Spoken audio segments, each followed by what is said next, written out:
JT Worcestershill called me crying. And he said, Utah deserves a college football playoff spot over Notre Dame and Alabama. And you may think he's a crazy person, but I think he's right. This is the Dose Grande Squad. You're talking ball with the Big 12 squad. From Oklahoma State to Utah, from Kansas State to BYU, from Houston to Texas Tech, it's the local experts of the Locked On Podcast Network bringing you scoops, breakdowns, and the most comprehensive preview of the upcoming Big 12 weekend. Buckle up. It's the Big 12 squad, and we have a seat for you. No hurt feelings and thin skin allowed. Squad up. You're part of the Big 12 squad. Kapow! Happy Thursday night, everybody. Welcome to the Big 12 squad. That is Jeff Carr of Locked On Bearcats, talking all things, well, what's left of Cincinnati. There's Kevin Borba of Locked On Buffs with Deion Sanders, still very squarely the head coach, fret not, and Nick Maravettes of Locked On Cyclones. Good again? Question mark. There's JT Worcestershill of Locked On Utes. Has been good, just lost to 2 top 10 teams, and Cody Stovall of Locked On Oklahoma State has been bad. But if you ask Chris Kleiman, Stillwater's a very hard place to play. And Kansas State, similar to Tulsa, was lucky to get out of there with a win, right? It's very challenging to do. Fair. Of Locked On Big 12. If you hit subscribe, we get to keep our jobs. JT, let's start with you then. I'm not crying. Look, I'm not crying. See, I'm good. You've dried it up. Proud of you. Your Wi-Fi seems great. Your microphone's working as well. We'll see how long that lasts. I mean, I'll let you speak on behalf. Honestly, so I said on my show earlier this week that it's kind of like Utah and BYU are almost holding hands in the situation where they are. Utah is the barometer. Like BYU can't drop past them. So as long as they stay up, then BYU is going to be that one tick above. But I just think that both teams are still undervalued, considering the 2 lost teams ahead of them haven't really beaten anybody. Oklahoma hasn't beaten anyone? They just beat Alabama. They beat Alabama. I'll probably give you Oklahoma. That's pretty good. You want to make the case against you want to help somebody else here? Well, let's go. Well, Notre Dame, I mean, yes, they have 2 losses, but they were 2 incredibly close losses to a really good team. They looked like they belonged on that field. You do have to reward someone for playing good competition. I don't have an issue with where lost. I don't have an issue. I know, but they've also dominated teams, which is something like in this instance. They dominated nobody. Who? Notre Dame. Exactly. Notre Dame. Exactly. Notre Dame hasn't dominated anyone. Notre Dame hasn't dominated. They just dominated Pitt. Nobody because they played no one. They played no. The Pitt coach said he wanted to lose by 100. BYU beat Colorado by 3. BYU went to overtime with Arizona. If they are among the top 10 teams in the country, they should be higher. Like, let's look at scoring margin. Do you know if Did you not just watch Texas A&M play?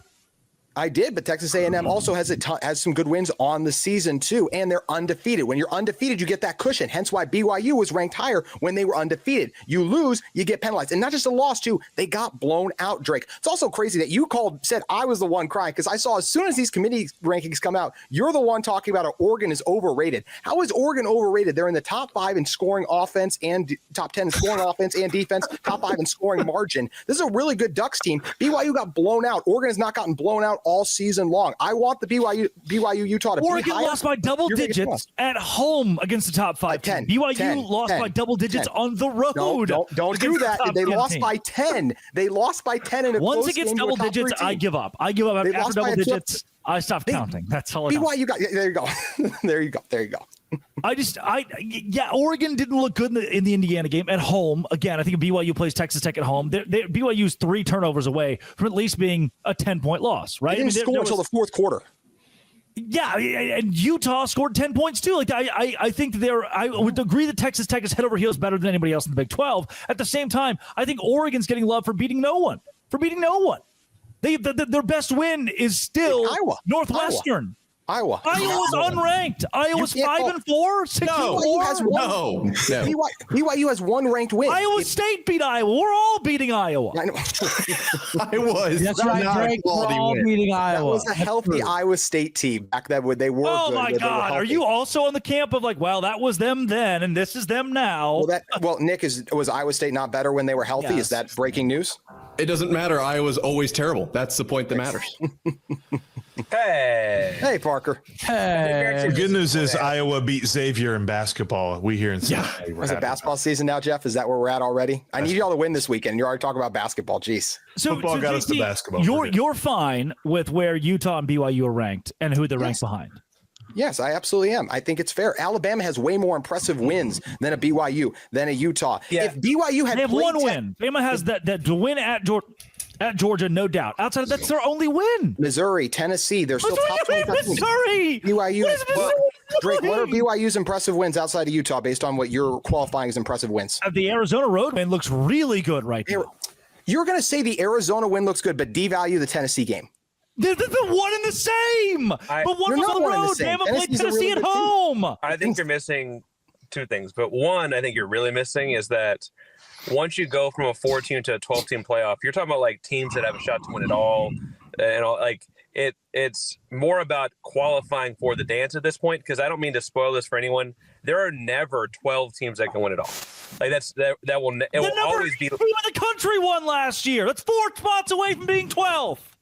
That's not 12. And that's what I'm saying is like it's never going to be. So the goal is to get in the dance. You need to have like a resume and like having one loss in a Power 4 conference is a resume. It's about being good enough to get in that dance. It's not that there's ever 12 or 16. Notre Dame went to the national championship last year and lost to Northern Illinois. Mm-hmm. They had a bad loss. Doesn't mean they were the second best team in college football. And BYU's resume this year is every bit as impressive as Notre Dame last year, if not more. More. Notre Dame this year especially is especially. JT, I believe, based on this, we love the Fugazi, the eye test. I believe Utah could go toe to toe with anyone in the country defensively. I think Utah's defense is that. I think Utah Indiana neutral site is a ball game. I think it's a ball game, man. You know, and they're ranked 12th, and they're gonna get booted for Tulane.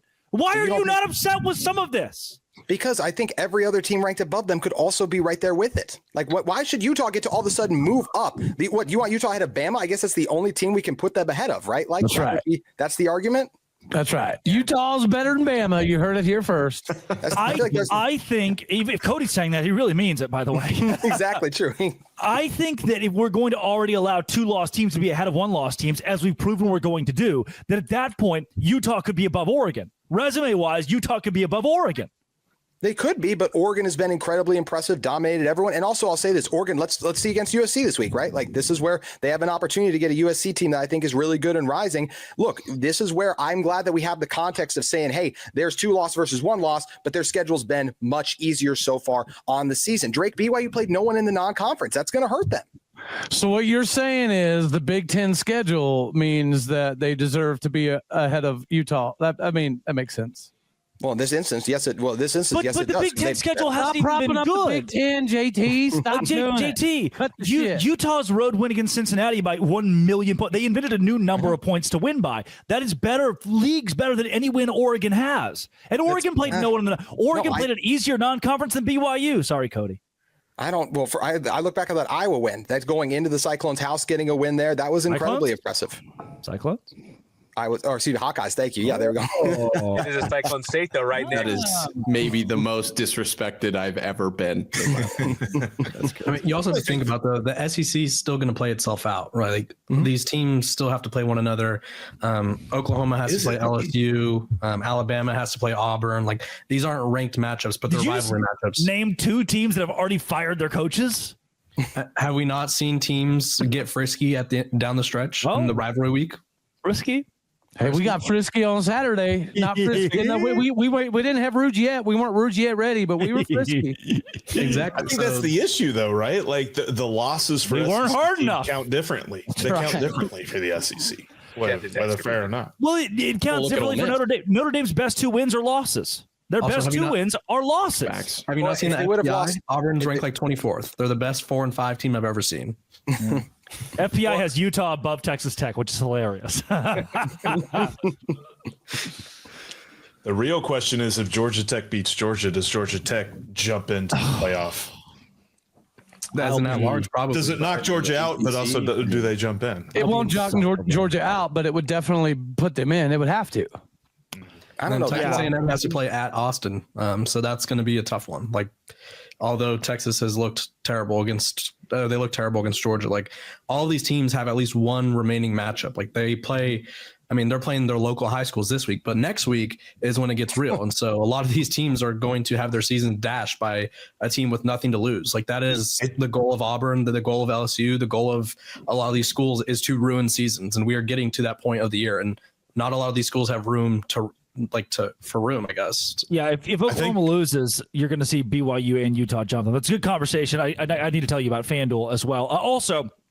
And on that track, Texas dropped 7 spots. BYU dropped 5 after a road loss against a top 5 team. That helps the Big 12, Locked On Big 12 squad. Today's show is brought to you by FanDuel. And hopefully some sort of headache pills. Thanks, JT. The NBA is back. There's no better place to get down on the action than FanDuel, the official sports betting partner of the NBA. Even if you miss the start of the game or want to ride the hot hand, FanDuel has live bets on everything from who will score next to fourth quarter comebacks. Plus, even combine your live bets in the same game parlays for a shot at a bigger payout. It keeps the game exciting, especially when your team's making that late push. Right now, FanDuel is giving new customers $300 in bonus bets when your first $5 bet wins. Head to FanDuel.com. Sign up, play your game. FanDuel, the official sports betting partner of the NBA, is FanDuel. Go to FanDuel.com and do it today. Love the point there about Georgia Tech. And even, if we see Texas beat A&M, right, do they jump ahead? I thought it was very valiant by the committee, who now has an SEC. Sorry, guys. On behalf of my athletic director, sorry, guys, that he can't behave outside of work at all and embarrass the Big 12. That's why I bet. Does he behave at work, too? Is that implied there? Is that true? Can't even dress correctly. It's kind of a trap. He basically assaulted a player for wearing the wrong undershirt. So where does he behave would probably be the better question. I don't think he behaves, actually, now that I think about it. I don't know if he ever has. So sorry about that. Sorry.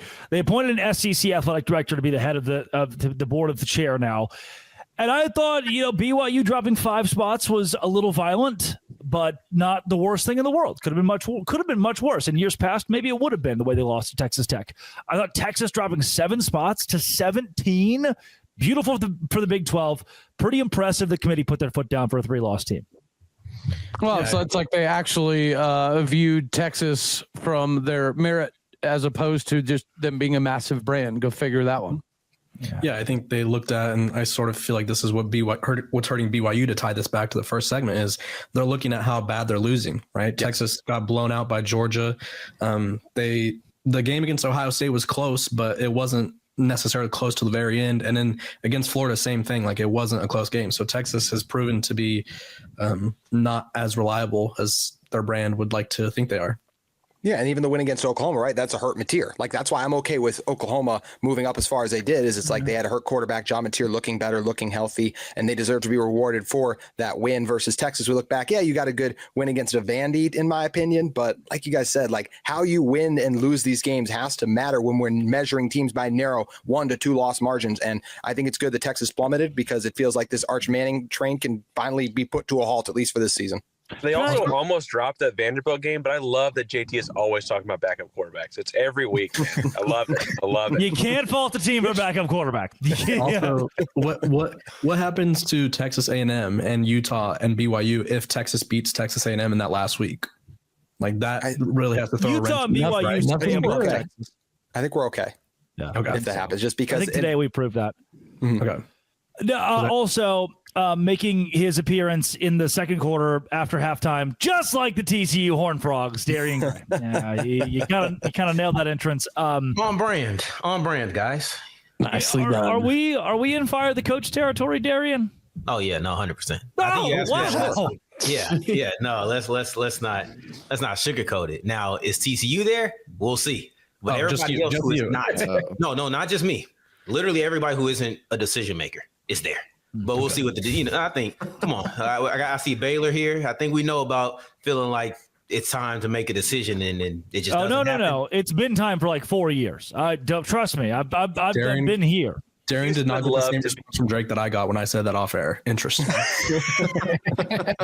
Houston would love to be Sonny Dykes' last game in Power 4 football. Houston would love that. Houston will win too. That's kind of a. Can I just say really quick, where would the playoff picture, Parker? When's that happening?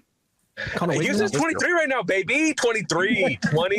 And when they don't lose to West Virginia, then we can start talking about them as a playoff team. But hey, getting how back much to you TCU, beat us sometime? You've 0-5, JT. 0-5. Yeah, this is supposed to be your best. This is supposed to be your awesome season. You had all the hype train on you guys, It's and you year fall 2 of a coach. to West. What are and you fall talking to about? West Virginia. Who was going You into told the us we were season wrong. that high on Houston? I'm sorry, you told us we were all wrong about Houston, that they were going to be in the Big 12 title race and they were going to be a contender. And just when they start to do it, they have an abysmal loss. They have an abysmal loss. They're yes, they are. Second year of a head coach. What are you talking about? I'm talking about them. And no one thinks they're a contender. Does anyone here fear Houston right now? Yes. Well, I do play them this week, so I'm going to say blew out 2 people on the screen. What are you talking about? And you lost to West Virginia, Arizona State, and have not been impressive in some of your other games on the season. You went to overtime with an Oregon State team that is dreadful.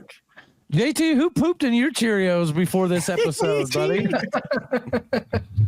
Really quick, I was just going to bring back the TCU thing. Where's TCU? Where's the TCU job rank if they do fire Sonny Dykes? That's just, I feel like, something to consider. Right there with Baylor in the dump. Yeah, I don't think it's high. And a lot of I heard a name, Eric Morris from UNC, thrown out earlier this week. That's weird because he's also coaching at Oklahoma State, Baylor. He'll likely be at Penn State. I've heard his name thrown around, Auburn, and every other job. So that's AI helps everything.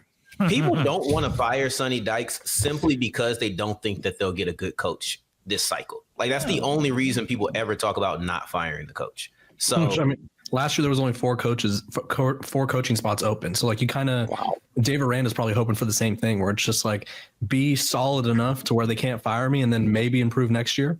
Yeah, I think that is the hope, honestly. And I think I don't know. I just get this feel that they're not going to pull that trigger.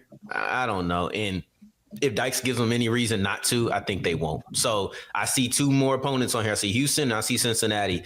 If he can win both of those games, I feel like he's probably going to save his job. And I mean, I said that same thing last week, but I didn't really believe it last week. It was kind of a pipe dream.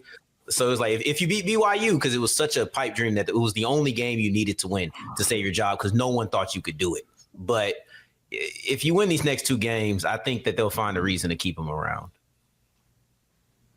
Yeah. Great point. Makes sense. I mean, he's not too far removed from playing for him. I only disagree because I think that some of the coaches who have been fired, like Mike Gundy, would still be good coaches. That's why I still fire my coach here, is I get to go after some of these big names that lost their jobs. I mean, look. That's what Virginia Tech just did. Yeah. Yeah. They fired their coach. TCU head coach Hugh Freeze. Gary Patterson? No. Gary Patterson. So I just got here. He's trying to get me in trouble, man. He's trying to get me in trouble. The fan base would riot. Or not riot. What's the opposite of riot? Darian, TCU head coach Ed Orgeron. Oh, that'd be a fun one. TCU head coach Kenny Dillingham. It'd be fun. Hey, how do y'all feel about Sam Levitt? Does he bring Sam Levitt with him? How do y'all feel about that? Dillingham and Levitt might go to LSU. Levitt's already linked to Texas Tech and Miami, so he's already been shopped around. And so, I mean, I think that shows that Kenny Dillingham's leaving. Miami's got a history of doing that.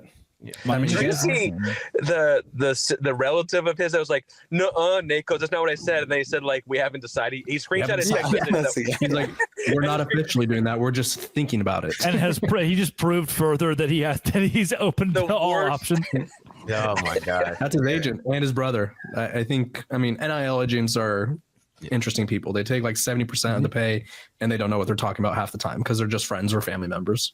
If Kenny Dillingham really left, it would be crazy considering how emphatic he's talked about, like, I'm Arizona State. Okay, I'm a life here. This is my dream job. This would be a part about college football coaching. Every coach is at their dream job until another job comes. Like, he's different. I know, but like every job has more money, more resources. Like he could really tap out to Arizona State. Like last year could have been the peak for Arizona State. True. So where does that leave him? Rich Rodriguez. I always thought that Kenny was a kind of guy that would stay at Arizona State for 2 decades. But if you look at what just happened to Mike Gundy, the loyalty aspect of it in this new business is a little bit different. So perhaps Kenny Dillingham understands that sometimes it's better to get out while you're still a legend as opposed to being the villain that Mike Gundy now is. If I may, as well, Nick? If I'm Kenny Dillingham, I look at my athletic director and say, give me more money for NIL, give me more money, give me more infrastructure. And he says, I can't. I look over at Texas Tech and say, I can't compete in this conference, and I leave. I go to the SEC where they're going to dump money into your program. He also may have said they're on your way out by succeeding too early. Like the Mike Gundy thing is very real here, because like what happens if he doesn't succeed at that level he did last year? Do they run him out of town because they're used to that one season? Well, and they run him out of town in a year where there aren't as good of jobs available. Whereas right now you get Tech or Miami, like you mentioned. I think Miami's deal is like it's all crystal ball because they've got everything else set up, and so like I think that's a great gig too. Not that I want to run Dillingham out of the conference, obviously, but like that's right there for him. No, I think Jeff was about to make a really good point there. Commercial break. Jeff, what were you saying? I was going to say you're either on your way out or you're on your way up. That was it. That was the whole damn thing. I just took a commercial break. Nailed it. I made them wait for that. It's the Batman thing, right? Like you're either the hero, you either die the hero or you live long enough to see yourself become the villain. Because I don't think I feel like I don't think that's I That's tripped close. over that one, but Very close. When it comes to college coaching, like you either get that investment and you win and you get picked over by like a handful of schools, or you get fired. Like you don't really stay. I would say Matt Campbell is the long-term hero. He's maybe one of only a few, but you got a few of them left. Well, either way, and Witt and JT Kravis, Witt stayed long enough to be the villain because he's probably the next closest, right? Yeah. Yeah, in terms of that, I guess, yeah, that's fair too. Like JT, think about if Utah, they didn't, obviously. I'm just saying, if Utah done what they did last year, went 5-7, Whittingham is fired the Gary Patterson style, and it's like, oh shoot, he's probably a statue coach, but also bad taste in mouth. Goodbye. Yeah, I don't know if they would have fired him. It's different. I feel like because of what he's guided them through. But you're right. You're right. I mean, Gary Patterson guided them through a lot and got canned. So we'll see. I can also just say really quick, Arizona State is ranked. That's the one thing that is funny is we're talking about they having a down year, and they're currently ranked, and they're without their starting quarterback. Like it is crazy what Kenny Dillingham still continues to do there, and I think that's why he is a very attractive candidate. Right? Didn't Utah beat them 42-10? That's a ranked win, I think. Is that so? They're ranked. But it's not as good as Notre Dame, huh? Utah doesn't deserve to be above Notre Dame, huh? But JT was asking about ranked wins or something earlier, a resume, something. Anyway, someone. Okay, but to JT's point a little bit here, man, Houston really didn't have a rough Big 12 schedule. I'm a Houston stan. Yes. I picked them at 8-4 preseason. I was right that they were going to be insanely good. That was me. I mean, hand up. Hey, I know ball. But we said that in July, Drake. You and I both said, like. Part of the reason they're going to have a bunch of wins this year is because the schedule is fairly friendly, right? But it is also year 2 of a rebuild. They've got the highest ranked recruiting class in school history coming in. I mean, like it's all working upwards. But part of the reason was the schedule. They are at 8 wins. Like they're doing the thing too. You have to do it even if it's in front of you. Yes, they're winning games, but I thought you were talking about them accomplishing. You talked about Connor Wigman and the Heisman race and all these things too. That's also just what I'm saying. Hey man, dude's a homer. I love it. We had 7 home games and we can't win flipping fracking nothing. You win the battle of the fans. Yeah, exactly. You started the trend. Yeah. Yes. Yeah, Houston's a weird team. I think Houston is a weird team in the sense that like they win games, like JT said. But it's kind of like BYU, except they don't just keep winning. They lose to West Virginia, right? Like where we talk about BYU having close wins, but they just find a way to grit it out. I feel like I've seen Houston do that quite a bit. Houston is a talented team. Like I think they're talented. I think that JT and Parker are having 2 kind of different conversations where Parker is saying, look at where we are and look at how we're ascending. True. But then JT saying, are you a contender right now? Yes or no? Or are you a force in the Big 12? Yes or no? So it feels like 2 different conversations, really. That's valid. I totally agree with that. Darian makes a wonderful point. Way too level-headed for the squad show, Darian. Oh, sorry. Yeah, what are you doing? Get out of here with all that logic. So crap. We were a second or 2 away from doomsday scenario. Sorry, Parker, of Houston being 9-1 right now. What would we do with that? Well, actually, don't talk yet. Sorry. I realize what we're gonna do with that.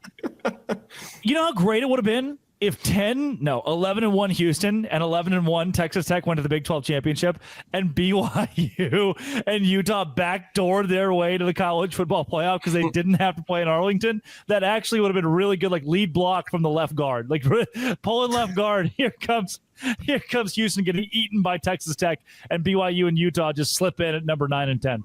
That's rich right there. Can we talk about something really quick? I thought was actually very concerning for the Big 12 tonight. Did you guys notice how the new CFP chair answered the question about how teams will be viewed who play in a conference championship game? He gave a crap answer. Like, he basically said nothing, but he absolutely in his answer basically implied, like, yes, a conference, you can get a negative strike on your resume even if you make a conference championship game, which is a concern for a Big 12 because it doesn't mean 11-1 BYU. If they were to lose, get blown out again, they would be taken out of this. Or if Utah gets in there and they get blown out or something, like, but any teams, it's just not this is where it hurts. Like, I don't feel like the Big 12 is in a great position to get two teams in right now because I think Tech is going to win the Big 12 title and someone's going to get another loss, and that won't be good. 100%. They set the precedent. I do think that the committee does value the Big 12 more so than in the years previously. I don't know that it's going to hold up, but as it sits now, I would say that the committee seems to be giving the Big 12 at least enough of an ability to get two teams in. So we'll see if it holds. Parker, I don't think it happens. I gave Parker an opportunity to speak, and then I cut him off. I'm sorry, Parker. No, we were talking about a West Virginia loss earlier, and I was going to point out that context people forget is that, like, they had lost a fairly influential coach to cancer that week and played 11 a.m. the day after Thanksgiving. But that always gets lost in the context of that West Virginia game. But Thanksgiving? After Halloween. Sorry, I haven't slept in a long time, but I'm here. Teaching and coaching, baby. Darian, you don't think the Big 12 can get to it? I don't think I think they can, but I don't think it happens. Like, I wonder, because mind you, like I said, showed up late, second quarter. Yay. I missed the beginning of what you guys had to say, but I feel like I feel like Oklahoma winning was like the worst thing for the Big 12. It was terrible. So now you're looking at an Oklahoma that plays LSU and Missouri, if I'm not mistaken. Yes, LSU and Missouri, I think. Yes. If Oklahoma gets in, you start going through the numbers.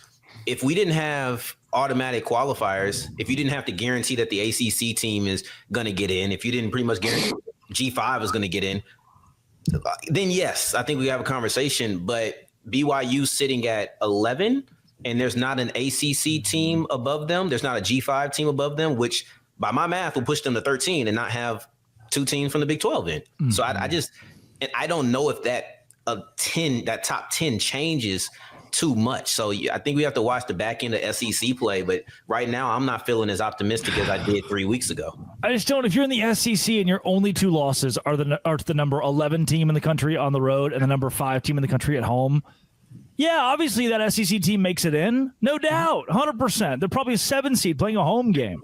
But in the Big 12, woe is you. Tulane's in and you're not. Jake Retzlaff is a playoff quarterback, and Bear Bachmeier and Devin Dampier are not. Yeah, I think it's the G5. Like, the automatic qualifiers is what's going to kill. I actually think that the automatic qualifiers is what we should be mad about and less about the SEC. As I just go through and look at the SEC, I don't know how many teams I'm poking holes in, but I probably will poke a hole in the ACC champ.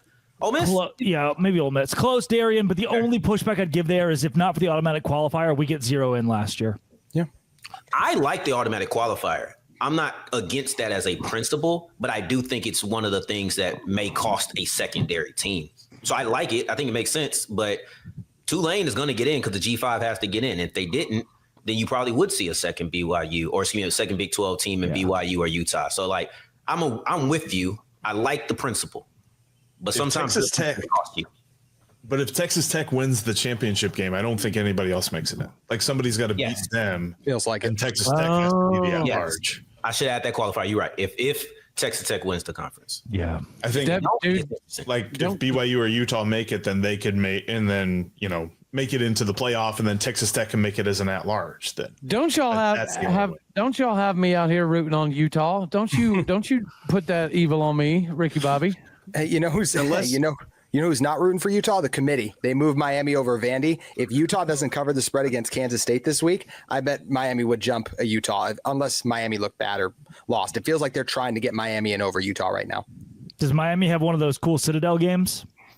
I don't think so, actually. They actually play Pitt. Well, first of all, I could rant so long on Pitt and Pat Narduzzi last week going into last week's game, the attitude that he had leading into that, because that's another one. If Pitt could have somehow beat Notre Dame, that would have been good for the Big 12 too. But Miami's got a couple of games down the stretch. None are amazing. And, Miami isn't even going to get into the ACC title game more than likely. So it sucks that could be another at-large team with a chance to jump at Utah. And it feels like they're getting in for big brand because they have bad losses versus Utah only has good losses.